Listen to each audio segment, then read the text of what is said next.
안녕하세요. 토요미스테리 디바제시카입니다. 미국 워싱턴주 시애틀에 위치한 캐피톨 힐. 이곳은 트렌디한 상점과 식당들이 밀집해 있어서 주민들과 여행객들 사이에서도 관광 명소로 손꼽히고 있죠.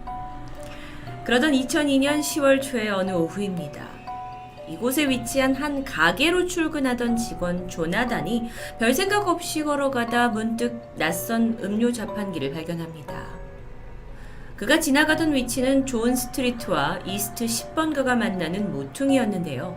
여긴 캐피톨 힐의 중심부이자 여러 주택이 모여있는 아주 활기차면서도 평범한 동네였습니다. 그런데 유독 이 낯선 자판기가 있는 주변은 어딘가 스산한 느낌을 풍기고 있었죠.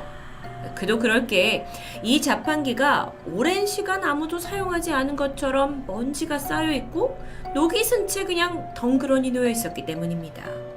자판기만 보면 여기가 2000년대가 아니라 위지의 70년대라고 해도 믿을 정도였는데요. 좀 더 가까이서 보면 총 6개의 음료를 선택하는 버튼이 있었습니다. 코카콜라, 펩시, 마운틴듀, 세븐업, 루트비어까지. 이건 미국 어디서든 쉽게 볼 수 있는 음료들이에요. 그런데 유독 눈에 띄는 노란색 버튼 하나. 알록달록 글씨로 좀 귀엽게 적혀있는 글자는 바로 미스테리입니다. 음료수가 이렇게 누르면 랜덤으로 아무거나 선택돼서 나오는 거구나. 조나단은 조금은 낯설지만 이 흥미로운 컨셉에 바로 끌렸고요. $5짜리를 집어넣고 미스테리 버튼을 누르기 시작했죠. 당시 음료 한 캔의 가격은 55센트, 한 600원 정도입니다. 그러니까 $5를 넣었으면 9개의 음료수를 뽑을 수 있을 텐데요. 덜컹거리는 소리와 함께 캔이 요란하게 떨어져 나옵니다. 그리고 조나단이 받아든 음료수들은 하나같이 예상치도 못한 것들이었어요. 존재는 했지만 거의 평생 골라본 적도 없고 심지어 난생 처음 보는 음료수들입니다. 예를 들어서 체리맛 펩시, 체리맛 마운틴듀, 딸기맛 환타처럼 독특한 향이 가미된 그렇게 대중적이지 않은 음료들이었죠. 9개의 음료수 중에 원래 자판기에 써 있었던 음료수는 단 1개도 없었습니다. 너무 신기한데요? 물론 우리나라에도 랜덤 자판기는 존재합니다. 사진처럼 선택사항에 있는 게 아니라 이렇게 간혹 예상 못할 물건이 나와서 우리에게 황당한 즐거움을 주기도 하죠. 조나단 역시 좀 당황스럽긴 했지만 유쾌한 경험이라 생각했고 한 커뮤니티에다가 이거에 대해서 짤막하게 후기를 남긴 후에 시간은 흘러갑니다. 그러던 2013년 조나단이 올린 글이 뒤늦게 주목을 받기 시작했죠. 심지어 그때까지도 이 미스테리 자판기는 여전히 캐피톨 힐에 그대로 존재하고 있었는데요. 다만 2가지 변화가 있었습니다. 하나는 음료 가격이 55센트에서 75센트로 올랐다는 것. 그리고 또 하나는 자판기의 6개의 버튼 모두가 전부 미스테리로 변경됐다는 것입니다. 그러니까 돈을 넣고 여러분이 이용자가 됐다면 내가 선택할 수 있는 음료가 없어요. 무작위로 음료수를 받아야 되는 거죠.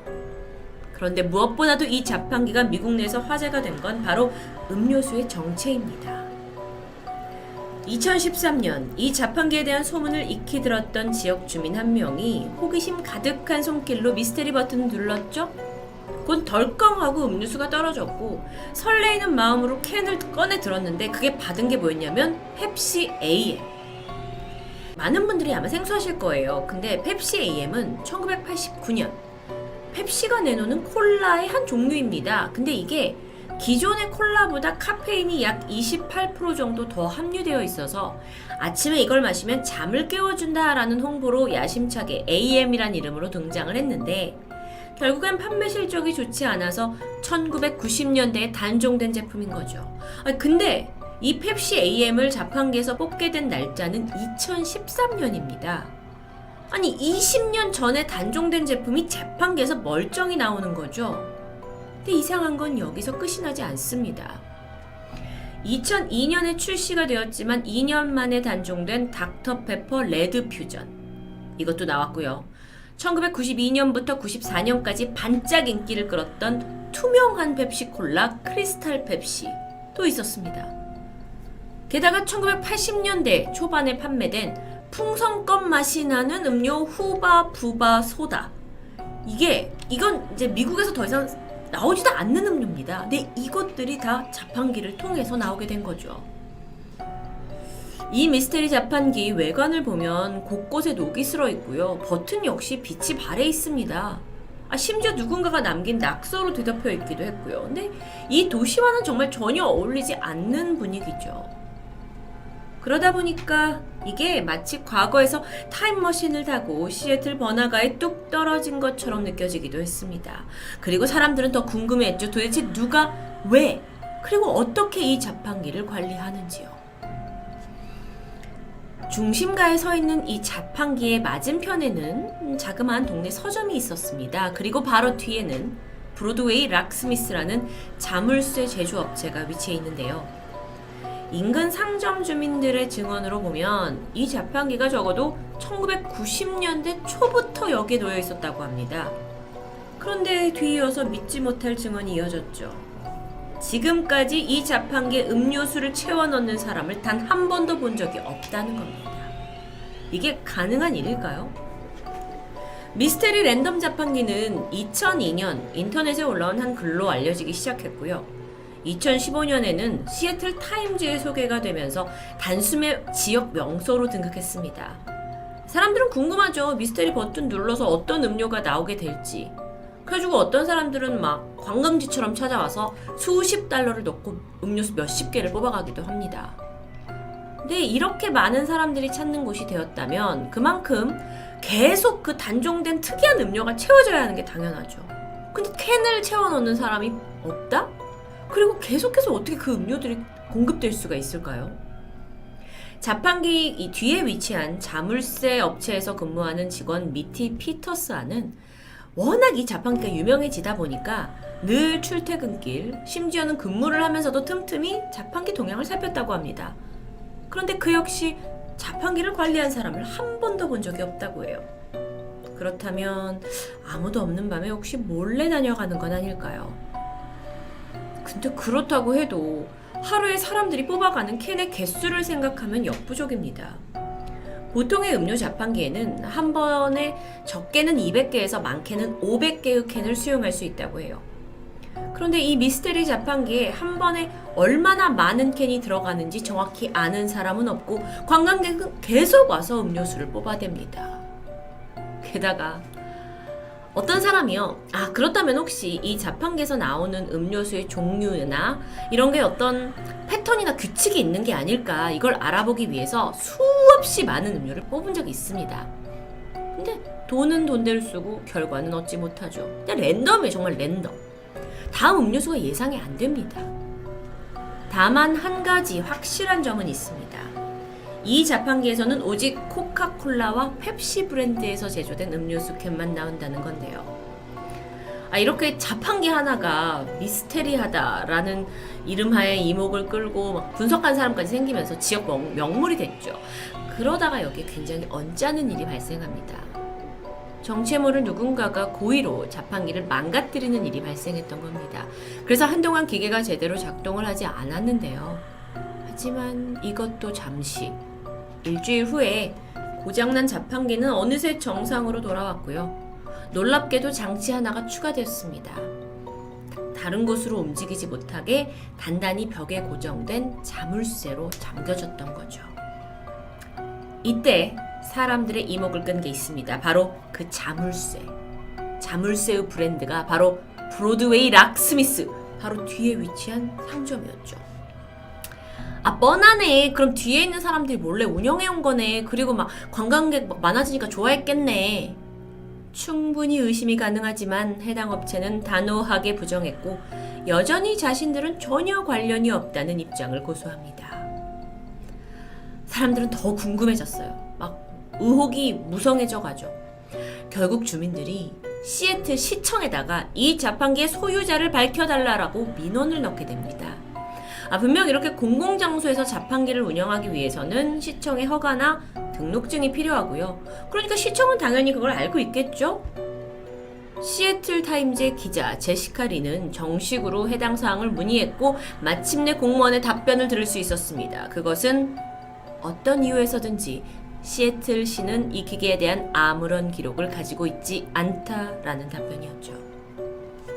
아니, 아무리 자판기라도 공식 허가나 절차 없이 이렇게 수십 년 동안 운영되는 게 가능한 일일까요? 게다가 평범한 음료가 아니잖아요. 시간이 많이 지난 이런 희귀한 음료들이 계속 나오고 있는데요. 그러다 보니 사람들이 이제 많은 음모론이 생기기 시작합니다. 이 자판기가 논리적으로는 설명할 수 없는, 즉 시공간을 추월한 미스테리한 물건이라고 믿기 시작한 거죠. 그러던 2018년 6월입니다. 다시 한번 사람들은 충격에 빠졌어요. 20년 넘게 이 자리를 지켜오던 자판기가 하루아침에 감쪽같이 사라져버린 겁니다. 근데 이게 다가 아니었죠. 자판기가 있던 자리에 메모 한 장이 남겨져 있어요. 거기에 써있는 말은 산책하러 갔다. 그리고 얼마 뒤에 페이스북에 흥미로운 계정이 등장합니다. 계정의 이름은 미스테리 소다 머신.